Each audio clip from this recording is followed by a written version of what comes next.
नमस्कार, मेरा नाम है नीरज पारिक। आप देख रहे हैं Neeraj Pareek official YouTube channel. आज बात होगी टर्की की। टर्की वो देश है जो नेटो का मेंबर भी है। इस्लामिक कंट्रीज में खुद को मिडिल ईस्ट का या इस्लामिक मुल्क जो कम्युनिटी का खलीफा सिद्ध करना चाहता है। तीसरी बात, वो रशिया और अमेरिका के बीच में एक अजीब सा बैलेंस बना के चलता है। उससे हम फिर चाहे उसको बैलेंसिंग स्टेट कह दें या तो एक स्विंग स्टेट कह के भी उसकी नकारात्मक आलोचना तो कर सकते हैं। अब यहां हो ये रहा है कि एर्दोगन जो कि टर्की के राष्ट्रपति हैं, एक ऐसी पॉलिटिक्स को, एक ऐसी जियो पॉलिटिक्स या फॉरेन पॉलिसी को अंजाम देने जा रहे हैं जिसमें वो बैलेंस को चेंज करेंगे।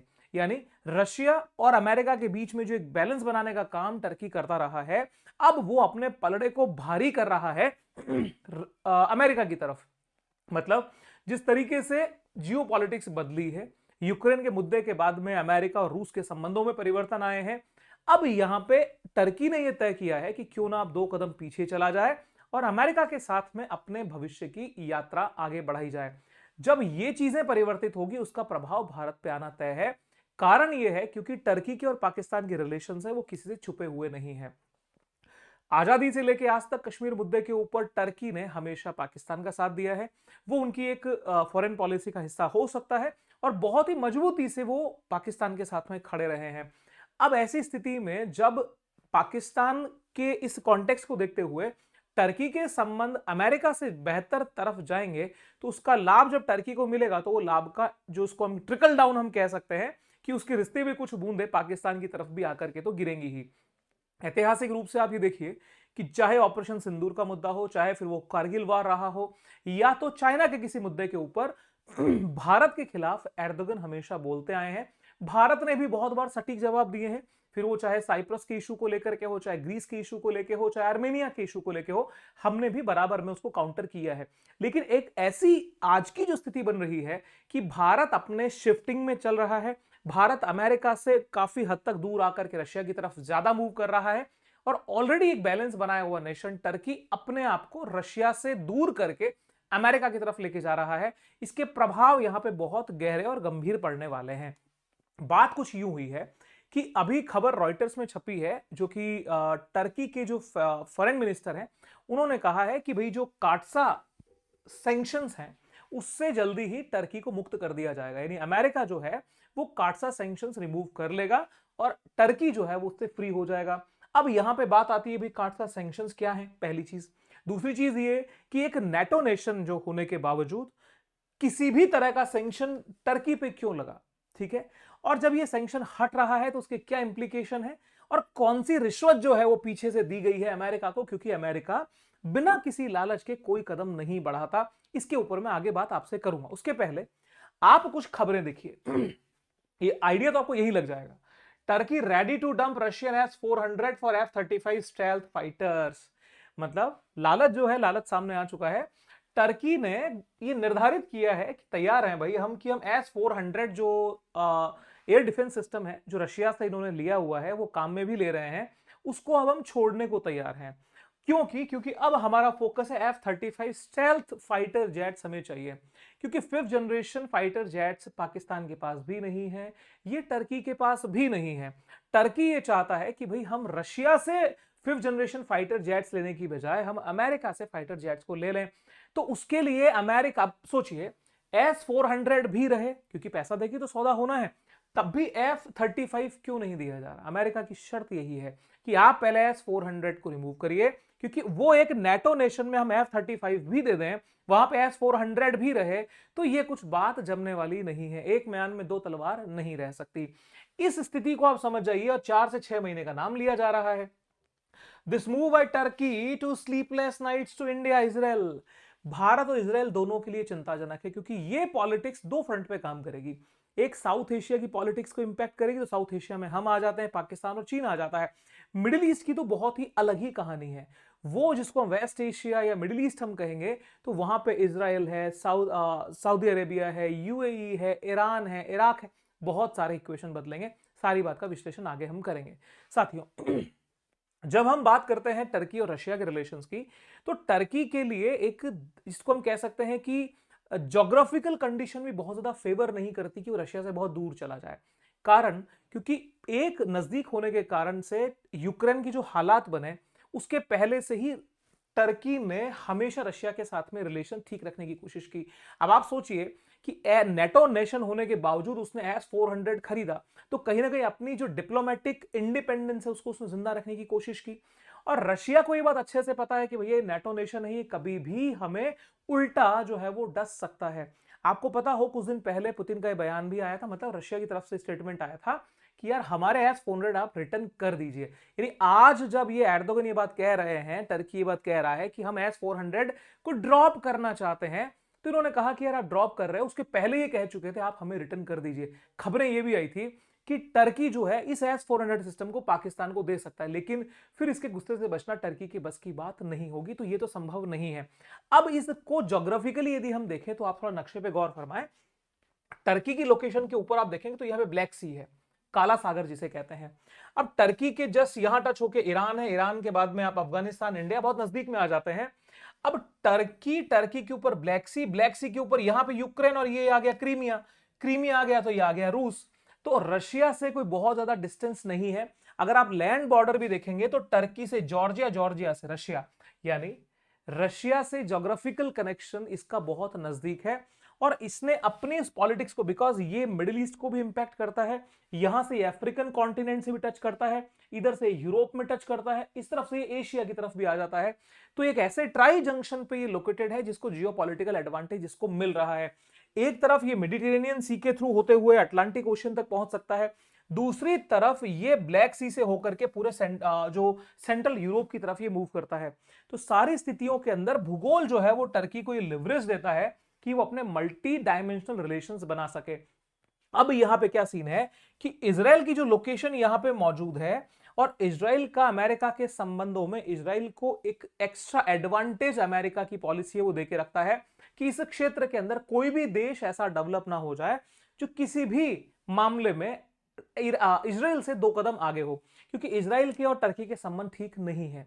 यहां पे ये समीकरण भी देखना पड़ेगा, क्योंकि ये इजराइल के लिए भी कोई बहुत अच्छी खबर नहीं है। आगे आइए सर, अब आगे इस बात को समझते हैं। जो S-400 देने की बात हुई, जो कि भाई हम इसको ड्रॉप करने वाले हैं, S-400 की इसी मांग को लेकर के अमेरिका और टर्की के बीच में तनाव भी हुआ था। डिप्लोमेटिकली इनके कुछ चैनल भी ब्लॉक हो गए थे, लेकिन अमेरिका के दबाव के बावजूद ये S-400 की डिलीवरी जो है वो ली गई टर्की के अंदर। अब यहां पे एक बात और समझिए, इस बात को देख करके हम ये अगर जज कर लें कि भाई जो टर्की है, टर्की तो रशिया का बड़ा वफादार दोस्त है, इसका मतलब ऐसे मौके पे भी वो साथ नहीं छोड़ रहा, ऐसा नहीं है। आपको यदि पता हो तो कुछ समय पहले स्ट्रेटेजिक बॉम्बर्स, यानी जो बम वर्षक विमान रशिया के थे, वो एयरपोर्ट पे एक हवाई पट्टी पे खड़े हुए थे। उनके 40 स्ट्रेटेजिक बॉम्बर्स को ड्रोन अटैक में यूक्रेन ने उड़ा दिया था। उसी के दर्शन थोड़े यहां करिए, Turkey and Ukraine TB2 drone agreement. ये TB2 जो ड्रोन था उसी ड्रोन से हमला हुआ था। ये वही ड्रोन है जो टर्की ने सप्लाई किए थे यूक्रेन को। ध्यान रखिएगा, डिफेंस इंडस्ट्री में, डिफेंस मैन्युफैक्चरिंग में टर्की काफी एडवांस है। अब इसी का परिणाम ये हुआ था कि इसी के हथियारों को यूज करके यूक्रेन के जो एक जो आर्मी है उसने इनको यूज करके रशिया के स्ट्रेटेजिक बॉम्बर्स को उड़ाया था। तस्वीरें आपके सामने किस तरीके से यहाँ पे आग लगी। ये स्ट्रेटेजिक बॉम्बर्स ओपन में खड़े हुए थे। ओपन में खड़े होने का कारण अमेरिका और रशिया के बीच की वो संधि है जिसमें उन्होंने तय किया है कि आप अपने स्ट्रेटेजिक बॉम्बर्स ओपन में रखेंगे, दोनों ही देश, तो अपने अपने सैटेलाइट से हम चेक करते रहें कि आपकी करंट पोजीशन क्या है। तो इस स्थिति का लाभ उठा करके जो हमले हुए ये उसी की ड्रोन की वजह से हुए थे। एक बात आपके सामने बड़ी स्पष्ट है कि रशिया और अमेरिका दोनों एक दूसरे को काउंटर बैलेंस करने की कोशिश करते हैं कि अपने अपने हक में कितने देशों को वो जोड़ पाए। अभी व्लादिमीर पुतिन की जो रिसेंट इंडिया विजिट हुई है उसमें जो ग्रैंड वेलकम इंडिया ने दिया, रशियन मीडिया ने उसको कवर किया है कि इतने दबाव के बावजूद भी वेस्ट जो है वो कंट्रोल नहीं कर पाया पुतिन के उस बढ़ते हुए ऑरा को, और उसको इस तरीके से प्रेजेंट किया गया, देखिए भाई हम कितने महान हैं और हमें रोकना नामुमकिन है। तो ये दर्शन प्रदर्शन का दौर तो दुनिया में चलता रहता है, लेकिन अब क्या हो रहा है, यहां पे नेटो के अंदर जो पोजीशन बनी हुई है टर्की की, टर्की अब यूक्रेन के इस हालात को देख करके खुद को मानता है कि यार हम जो है वो अमेरिका के साथ में ज्यादा बढ़े तो ठीक है, क्योंकि कल को यूक्रेन को रोकने के बाद में अगर रशिया कल को टर्की पे दबाव दे कि भाई आप अब बाहर आ जाइए नेटो से, तो उस स्थिति के अंदर फिर क्या मुश्किलात पैदा होंगे साथ ही साथ में इनके जो थिंक टैंक है, वो थिंक टैंक ने इनको सजेशन दिया है कि आपको अब रशिया से थोड़ा दूर हटके अमेरिका के साइड में आगे बढ़ जाना चाहिए। तो साहब उसी बात को फॉलो एर्दोगन ने किया और अमेरिका के साथ में रिलेशन इनके ठीक होने शुरू हुए। यहां पे बात अब जो समझने की है वो ये है कि ये जो टॉम बराक, इन शख्सियत का नाम है, जरा चेहरा देख लीजिए। टॉम बराक जो है वो अमेरिकी राजदूत हैं टर्की में, ठीक है, टॉम बराक। अब ये टॉम बराक थे फिलहाल में कहां, अबू धाबी, यूएई में। अबू धाबी में एक प्रोग्राम में, अपना स्पीच में उन्होंने बात कही कि अब अमेरिका जो है वो टर्की के जो काटसा सैंक्शन उससे उसको बाहर करने वाला है, और अब जो टर्की है वो भी S-400 को छोड़ने वाला है।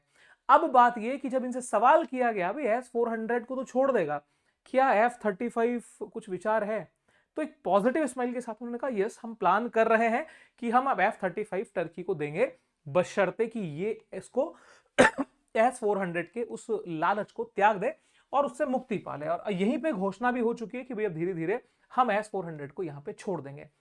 S-400 को छोड़ेंगे तो बदले में क्या मिलेगा, वो मिलने वाला है F-35। F-35 fifth generation stealth fighter jet है। स्टेल्थ टेक्नोलॉजी का मतलब होता है कि रडार पे इसको पकड़ना लगभग नामुमकिन होता है, लगभग मैं शब्द यूज कर रहा हूं। इसको पाने के बाद में उसको पूरे मिडिल ईस्ट के अंदर एक एक्स्ट्रा एज मिल जाएगा, फिफ्थ जनरेशन फाइटर जेट्स हैं। दूसरी बात है कि अभी तक इस लेवल का प्लेन जो है, इस फाइटर जेट जो है, वो सिर्फ इजराइल के पास है, और इजराइल और टर्की जब बराबर आके खड़े होंगे तो ये अमेरिकन पॉलिसी, जो डिफेंस पॉलिसी है, इजराइल को एक्स्ट्रा एडवांटेज देने की, उस पर क्वेश्चन मार्क लगा देगा। तीसरी बात यह होगी कि यह टेक्नोलॉजी जब यहां मिलती है तो इसका इनडायरेक्ट सपोर्ट पाकिस्तान को भी मिलेगा।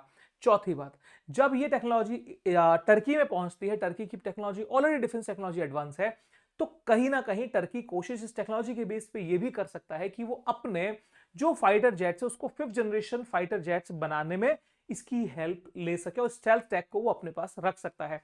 इन सारी कंडीशंस को देखते हुए बात समझ में आती है कि जो खलीफा का दौर हुआ करता था उसमें एर्दोगन खुद को खलीफा बनाने की कोशिश कर रहे हैं, और ये एक बहुत लंबा मिशन है जो टर्की लेके चल रहा है। इस सारी स्थिति में तनाव जो है वो दो देशों पे आने वाला है, एक भारत और एक इजराइल। भारत और इजराइल पे क्या आएगा, इस बात को यूं समझें, इसको थोड़ा सा डिटेल में बाद में डिस्कस करते हैं। पहले एक सवाल ले लेते हैं, फिर इस प्रश्न पे हम आएंगे। पहला यह है कि भैया पहले ही F-35 क्यों नहीं दे दिया गया, वो काटसा सैंक्शंस क्यों लगाए गए, क्या ऐसा रीजन था? क्योंकि आप जब नेटो मेंबर है, नेटो मेंबर्स को F-35 देने में कोई तकलीफ हो ही नहीं सकती जब ये पे आउट कर रहा है, तो कुछ तो बात रही होगी, यूं ही तो कोई बेवफा नहीं होता। जो बात रही वो ये है सर कि ये था काटसा एक्ट। अब ये काटसा क्या है, इसको बहुत गहराई से जान लीजिए, समझ लीजिए, काफी इंटरेस्टिंग है। इसका फुल फॉर्म होती है countering America's adversaries through sanction act. मतलब ऐसी जो एडवर्सरीज, जो नकारात्मक चीजें हैं, चाहे फिर वो कोई देश हो, चाहे फिर वो कोई कंपनी हो, ध्यान रखिएगा, एक शब्द को सुन लीजिएगा, देश के ऊपर भी लागू होगा, किसी इंडिविजुअल पे भी लागू हो सकता है ये एक्ट, किसी कंपनी पे भी लागू हो सकता है, ट्रस्ट पे भी लागू हो सकता है, ठीक है। जो भी एडवर्सरीज हैं, नकारात्मक है अमेरिका के लिए, उसको कंट्रोल करने के लिए ये सैंक्शन एक्ट लाया गया है। अब आप सोचिए इस एक्ट के अंदर क्या शर्त है। एक इसके अंदर एक सेक्शन है इस एक्ट का 213, सेक्शन 213 काटसा एक्ट का, आप क्रॉस चेक कर लीजिएगा। तो सेक्शन 213 जो है काटसा एक्ट का, वो कहता है कि भैया कोई भी ऐसा दुश्मन राष्ट्र अगर होगा, तो दुश्मन राष्ट्र के अंदर क्या डेफिनेशन है, तो यहां पे एग्जांपल में अगर मैं लूं तो आप समझ लीजिए इसमें ईरान को हम शामिल कर सकते हैं, आप नॉर्थ कोरिया को शामिल कर सकते हैं, इसके अलावा आप रशिया को देख सकते हैं। तो जो टर्की ने जो सौदा किया वो रशिया के साथ में किया, रशिया के साथ में किया तो काटसा एक्ट में आ गया। तो क्या इन तीन देशों का नाम मेंशन है? जी नहीं, ऐसा नहीं है। वहां पे लिखा है any country, any company, any trust, any individual, कोई भी होगा जो अमेरिका के खिलाफ प्लानिंग करेगा उसको काटसा एक्ट लगा के हम सैंक्शन में ले लेंगे। इसकी वजह से ये लपेटे में आ गए। अब यहां पे एक बहुत ही इंटरेस्टिंग वाकया देखिए, ये एक्ट 2017 का है 2017 का, और 2019 में इनके ऊपर इंपोज किया गया। अब उस समय से ही ये डिमांड तो कर ही रहे हैं, तो इनको ये चाहिए था टर्की को कि भैया हमें 100 जो है वो F-35 चाहिए, 100। अब 100 F-35 के लिए इसने पे आउट कर दिया 1.4 अरब डॉलर, यानी 1.4 बिलियन यूएसडी। 1.4 बिलियन यूएसडी का पे आउट जो है वो जा चुका है अमेरिका के पास में। उसके किस कंडीशन के बावजूद, ये सैंक्शन लगने के बावजूद पे आउट किया। आज तक उस पैसे की लेन देन की बात नहीं है। टर्की वो पैसा छोड़ के बैठा है, अमेरिका वो पैसा रख के बैठा है। ना पैसा दिया गया, ना हथियार दिए गए, ना पैसा मांगा गया, ना हथियार मांगे गए। तो कुल मिलाकर के धैर्य का जो परिचय दिया है टर्की ने, टर्की को अच्छे से पता था कि समय आएगा, कुछ तो परिवर्तन होगा। तो उस परिवर्तन का अब यहां पे आया है, क्योंकि इस चीज ने कहीं ना कहीं ट्रस्ट बिल्डिंग का काम किया कि यार इतने लंबे टाइम तक अगर हम किसी देश के साथ में ऐसा रिलेशन रख रहे हैं, भले ही उसने हम पे सैंक्शंस लगाए हैं, पुराने पैसे कोई बात नहीं है। ये कितना इंटरेस्टिंग वाकया, आप समझ जाइए। अब यहां पे देखो, डोनाल्ड ट्रंप ने कुछ दिन पहले सितंबर में संकेत दिए। इस साल सितंबर में एर्दोआन के साथ बैठक के बाद डोनाल्ड ट्रंप ने कहा था कि तुर्की फिर से F-35 लड़ाकू विमान खरीदना चाहता है। फिर से का मतलब पहले जो पेमेंट किया था उसका कोई हिसाब नहीं, फिर से ये चाहता है। हम अब सोच रहे हैं उसको दे दें। खबर यहां पे क्या बनी, Trump says he will discuss F-16 F-35, ये 25 सितंबर की खबर है। Deals with Erdogan, US sanctions के बारे में बात हुई। और उसी के अगले दिन देखो, ये खबर कौन कवर कर रहा है, ये ऑल इंडिया रेडियो आकाशवाणी की खबर है 26 सितंबर की, अगले दिन की। यहां पर असल बात निकल के आती है। US president Donald Trump urge Turkish president Recep Tayyip Erdogan to stop buying Russian oil. तो जो एर्दोगन है, एर्दोगन से रिक्वेस्ट की कि भैया तुम रशियन ऑयल खरीदना जो है वो छोड़ दो, और जो S-400 है उसको थोड़ा ड्रॉप करो, तो हम प्लानिंग करेंगे। तो कुल मिलाकर के ये विचार तो सितंबर के पहले से ही शुरू हो गया था। कारण है क्योंकि अमेरिका का प्राइमरी लक्ष्य बना हुआ है रशिया को कमजोर करना। रशिया कमजोर कब होगा, आज की तारीख में अगर रशिया के पास में कोई बड़ा हथियार है जिससे वो पैसा कमाता है, मोटा पैसा कमाता है, वो तेल है। भारत के ऊपर दबाव क्यों था, उसी की वजह से था। अब यहां पे सारी पोजीशन में एर्दोगन ने अपने हाथ खड़े कर दिए, बोला ठीक है भैया हम आगे बढ़ेंगे, आपके साथ चलेंगे, साथ साथ चलेंगे। हाथ मिल गए। हाथ मिले तो इस बात ने, अब जो मैं दो देशों की बात कर रहा था, इंडिया और इजराइल, उनके बीच में तनाव यहां खड़ा होता है। भारत के लिए क्या यहां पे प्रॉब्लम खड़ी हो सकती है? साथियों, भारत के लिए डायरेक्टली टर्की की तरफ से कोई इशू नहीं है, लेकिन पाकिस्तान और चीन का हमारे पड़ोस में खड़ा होना, और अभी की जिस बात पे मैं गौर कर रहा हूं, बहुत इंफेसाइज देके बोलूंगा, आप देखिएगा, क्योंकि रशिया का रोल भी यहां पे कुछ हद तक संदिग्ध खड़ा होता है। क्यों ये बात बोल रहा हूं, आगे भी समझ में आ जाएगा। आप इस बात को देखिए कि टर्की के साथ में प्रॉब्लम जो है वो क्रिएट करेगा चाइना। कारण, क्योंकि कश्मीर इशू के ऊपर पाकिस्तान के साथ में चीन के अपने स्टेटमेंट हैं। क्योंकि चीन ये चाहता है कि अरुणाचल को इंडिया ड्रॉप कर दे, पाकिस्तान ये चाहता है कि कश्मीर को इंडिया ड्रॉप कर दे, सरक्रीक को इंडिया ड्रॉप कर दे। तो कुल मिलाकर के टेरिटोरियल एक्सपेंशन या जो एनक्रोचमेंट है, अतिक्रमण की जो इच्छा है दोनों ही देशों की, वो दोनों देशों को एक प्लेटफॉर्म पे लाके खड़ा करती है। ऐसी स्थिति के अंदर जब टर्की खुले मुंह से बोलता है पाकिस्तान के पक्ष में, तो चाइना और टर्की का जब सपोर्ट पाकिस्तान की तरफ वन साइडेड जाएगा, और जिस तरीके के एडवांस हथियार अगर टर्की को मिले, उसका सपोर्ट पाकिस्तान को मिलता है, तो वो भारत के लिए चिंताजनक बनेगा। एक छोटा सा जियोपॉलिटिक्स का एक एनालिसिस है, थोड़ा सा गौर फरमाइए आप। देखिए, साउथ एशिया की बात करी हमने और मिडिल ईस्ट की बात करी, जो कि दो एक्सिस बन रहे हैं, जिसको वेस्ट एशिया भी कहेंगे। पाकिस्तान एक्सिस में क्या है, चाइना की तरफ से पाकिस्तान को हथियार मिलते रहे हैं, और इकोनॉमिक सपोर्ट जो है वो पाकिस्तान को करता ही है। टर्की ने अगर डिफेंस सहयोग दिया, ड्रोन देता है, वो ट्रेनिंग देता है, कश्मीर पर भी डिप्लोमेटिक बैकिंग करता है, और कुछ हद तक कतर, मलेशिया जैसे देशों की सॉफ्ट पॉलिटिकल बैकिंग भी चल रही है। क्योंकि ऑपरेशन सिंदूर के टाइम पे भी पाकिस्तान को खुले मंच से सपोर्ट किया था, और हथियार देने की बात टर्की ने कही थी, और दिए भी थे, ड्रोन दिए भी थे। ऐसे में अगर टर्की की एयरफोर्स यूएस मिसाइल से मजबूत होती है, उसका पाकिस्तान के साथ डिफेंस एनर्जी बढ़ता है, तो साउथ एशिया में इंडिया को दोनों फ्रंट, चीन और पाकिस्तान पर, एयर कॉम्बैट और मिसाइल बैलेंस को लेकर ज्यादा सजग रहना होगा। स्थिति बड़ी स्पष्ट है, लेकिन निश्चित रूप से इसका कोई तो कोई काट निकलेगी। कोई समस्या का ऐसा नहीं कि समस्या है तो समस्या का अंत नहीं है, लेकिन ये एक नया ही पक्ष निकल करके बाहर आ रहा है। कारण है, पाकिस्तान, अमेरिका खुद भी चाहता है कि भारत इस प्रकार से दबाव में आए। कारण, क्योंकि उसकी चाहत यह है कि भैया वापस से लौट आओ, हमारी गलियां, हमारे बागान तुम्हारा इंतजार कर रहे हैं। अब थोड़ा आइए रशिया के इस रोल के ऊपर। व्लादिमीर पुतिन अभी इंडिया आए, इंटरव्यू हुआ, बड़ा जबरदस्त इंटरव्यू लिया गया, इंडिया टुडे पे बहुत वायरल हुआ। इसमें एक सवाल जब रखा गया अंजना ओम कश्यप की तरफ से कि भाई देखो, चीन जो है, चीन और इंडिया के बीच में डिस्प्यूट है, उसमें आप हमारी क्या हेल्प कर सकते हैं। पुतिन का जो जवाब आया वो बहुत थोड़ा उत्साहवर्धक नहीं था। यहां पे इन्होंने कहा, I do not believe we have the right to interfere in your bilateral relations. मतलब कि तुम्हारे द्विपक्षीय मुद्दों के बीच में मैं नहीं बोलूंगा, क्योंकि उसने ये भी कहा है, माफ कीजिएगा, उन्होंने ये भी कहा है पुतिन ने, कि जो चाइना है और इंडिया है दोनों ही हमारे बेहतरीन दोस्त हैं। बेहतरीन दोस्त मायनों में यह है कि हम उनके बॉर्डर इश्यूज से हमारी डेफिनेशन तय नहीं होती, कि तुम्हारे आपस में क्या चल रहा है उससे हमारे रिलेशन पे कोई इंपैक्ट नहीं है। दोनों देश समझदार हैं, दोनों लीडर अच्छा कर रहे हैं और ऐसी उम्मीद करते हैं कि ये इस समस्या से निजात पा लेंगे। तो भारत को जो उम्मीद थी, हम जैसे लोग जो एक छोटा छोटा ये समझ रहे थे कि शायद रशिया के इस रिलेशंस की मजबूती से, रशिया के कहने पे आरआईसी को मजबूत करने से हो सकता है रशिया भारत और चीन के बीच में इस बॉर्डर डिस्प्यूट में भारत के पक्ष में बोले और भारत को हक दिलाए। लेकिन यहां पे जब सवाल हुआ तो उन्होंने तो साफ कह दिया कि भैया इंटरफेयर नहीं करेंगे, तुम्हारा बायलिटरल इशू है, न्यू दिल्ली और बीजिंग आर सफिशिएंट, वो अपने हिसाब से चीजों को डील कर लेंगे। अब जनाब यहां पे बात समझिए, 2-3 दिन पहले भास्कर में खबर चली है कि पाकिस्तान ने चीन के अरुणाचल पर दावे का समर्थन किया है। पाक प्रवक्ता बोले पूरा साथ देंगे, भारत बोला अरुणाचल हमारा अभिन्न हिस्सा, सच्चाई नहीं बदलती। कुल मिलाकर के ये तो सर चोर चोर मौसेरे भाई है, क्योंकि दोनों को ही एक ही हक है। अब वहां पे जब कश्मीर के ऊपर बात आती है पीओके की, तो चाइना पाकिस्तान को सपोर्ट कर देता है। अरुणाचल के पक्ष में आपको पता होगा कुछ दिनों पहले एक महिला को बीजिंग एयरपोर्ट के ऊपर, शंघाई एयरपोर्ट के ऊपर रोकना और वो सब ड्रामे वहां हुए। उसके बाद में बात आई कि भैया अब ये अरुणाचल, तो उनको कुछ नाम भी दिया, मैं नाम तो भूल रहा हूं, ये हमारा हिस्सा है, it is a part of southern Tibet, और भारत ने उस पर कब्जा किया हुआ। कितनी अजीब सी यहां की बात है।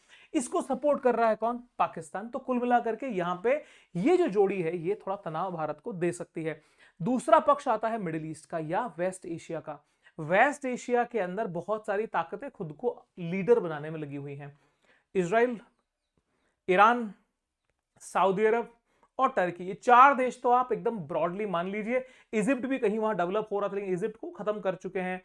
सीरिया, इराक खत्म हो चुके हैं। लेकिन अभी 4 ताकतें जो है ये अपना दमखम यहां दिखा रही हैं। अब ऐसी स्थिति में जब F-35 इसके पास में होगा तो इजराइल का जो एक्स्ट्रा एडवांटेज है वो यहां से खिन्न भिन्न हो जाएगा। तो वेस्ट एशिया एक्सिस में अगर आप देखो तो वेस्ट एशिया में अमेरिका अपनी पॉलिटिक्स चलाना चाहता है, इजराइल भी है, टर्की है, ईरान है, सऊदी अरेबिया है, रूस है। तो यहां तो चक्कर क्या है कि सारे हित एक दूसरे से ऐसे उलझे हुए हैं जैसे कि धागों का एक गुच्छा बन के खड़ा हो जाए। तो यहां पर क्या इंपैक्ट पड़ेगा ये तो बड़ा ही अजीब सा है। थोड़ा यूं समझ लीजिए, मान लीजिए कि अगर मान लो हम यहां पे लें इजराइल को, अब इजराइल के बगल में जॉर्डन है, जॉर्डन वैसे सरेंडर किया हुआ है। दूसरी तरफ इराक, खेल इसने अमेरिका ने खत्म किए। सीरिया, सीरिया को अभी पीठ थपथपाई है और पास में बुलाया है, यूएन में भाषण करवा दिए हैं। तो बचता है कौन? Saudi Arabia. आश्चर्य बात यह है कि सऊदी अरेबिया ने भी F-35 का सौदा कर लिया है। अब सऊदी अरेबिया जो कि एक सुन्नी मुस्लिम वर्ल्ड का लीडर खुद को बनाता है, दूसरी तरफ बैठा है ईरान, ये शिया वर्ल्ड का खुद को लीडर बनाता है। तो कुल मिलाकर के शिया वर्सेस सुन्नी पॉलिटिक्स यहां पे अमेरिका ने क्रिएट कर दी। एक तरफ अंधे सैंक्शंस लगा दिए, एक तरफ F-35 जेट दे दिया। इनके बीच की फाइट, इनके बीच की आइडियोलॉजिकल गैप यदि आप देखें सऊदी अरेबिया की आइडियोलॉजी और यूएस की आइडियोलॉजी में, तो सर जमीन और आसमान का अंतर है। लेकिन ये जियो पॉलिटिक्स है, यहां कुछ भी संभव है। तो ऐसी पूरी स्थिति के अंदर जब इराक के साथ में रशिया खड़ा होता है, दूसरी तरफ सऊदी अरेबिया और इजराइल के साथ में यहां पे आकर के यूएस खड़ा होता है, अब बच रहा था टर्की जो कि दोनों के बीच में था, अब वो भी कहीं अमेरिका की तरफ जा झुक रहा है। तो क्या यहां समीकरण होंगे, ये सोचने वाली बात होगी। और दूसरी तरफ भारत जो है वो S-400 को लेकर के और एग्रेसिवली आगे बढ़ रहा है। हम S-400, S-500 वाले पे जाने की बातें कर रहे हैं। तो ये चीजें भारत और अमेरिका के बीच में फ्रिक्शन शायद पैदा और ज्यादा कर सकती, क्योंकि पहले परिणाम भी हमने देखे हैं जो हमारे पे 25% के टैरिफ लगे। तो जो ट्रंप के बयान थे, उन्होंने कहा था कि tariffs on India partially because of BRICS, when I am saying BRICS it is because of trade with Russia and China and other, और लास्टली पार्शियली फॉर ट्रेड। अब ट्रेड मतलब हमसे ट्रेड एग्रीमेंट नहीं किया, पेट्रोलियम आप उनसे खरीद रहे हो, तो दोनों हिस्सों को मिला के हमें यहां नुकसान हुआ है। और उसका प्रभाव जो है वो भारत की अर्थव्यवस्था पे इस महीने में पड़ा है कि डॉलर की जो आउटफ्लो है वो बढ़ा है और भारत का जो करेंसी वैल्यू है वो डिवैल्यूएट हुई है, लगभग 90 रुपए के आसपास में आ चुका, जो अब तक का ऐतिहासिक है, हाईएस्ट है। अनडाउटली इकोनॉमिक ग्रोथ हो रही है, लेकिन जो रुपए की वैल्यू है उसका डिवैल्यूएशन भी चिंता का विषय बनता है।